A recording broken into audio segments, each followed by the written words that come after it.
সব জল্পনা কল্পনা শেষে অবশেষে নভেম্বরেই দেশে ফিরছেন বিএনপির ভারপ্রাপ্ত চেয়ারম্যান তারেক রহমান। বিএনপির বেশ কয়েকটি সূত্রে বিষয়টি নিশ্চিত হওয়া গেছে। ত্রয়োদশ সংসদ নির্বাচনকে সামনে রেখে দলের লাখ লাখ নেতাকর্মীদের প্রত্যাশা তারেক রহমান দেশে ফিরুক।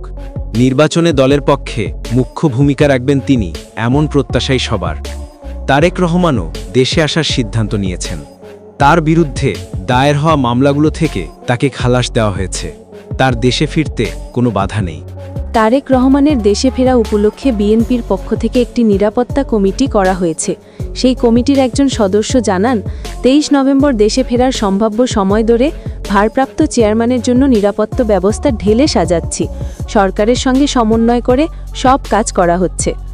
আশা করা হচ্ছে এই সময়ের মধ্যে জাপান থেকে বুলেটপ্রুফ গাড়িও চলে আসবে। জানা গেছে, তারেক রহমান দেশে ফেরার পর গুলশান 2 অ্যাভিনিউ রোডের 196 নম্বর বাড়িতে থাকবেন। এর আগে 1981 সালে বিএনপির প্রতিষ্ঠাতা জিয়াউর রহমানের মৃত্যুর পর তৎকালীন সরকার তার স্ত্রী খালেদা জিয়াকে এই বাড়িটি বরাদ্দ দেয়।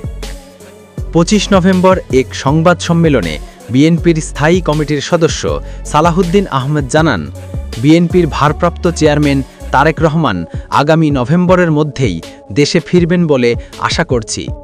তারেক রহমানের দেশে ফেরার নির্দিষ্ট তারিখ জানতে চাইলে সালাহুদ্দিন আহমেদ বলেন, শিগগিরই নির্ধারিত তারিখটি জানতে পারবেন। আশা করি নভেম্বরের মধ্যেই তিনি ফিরবেন।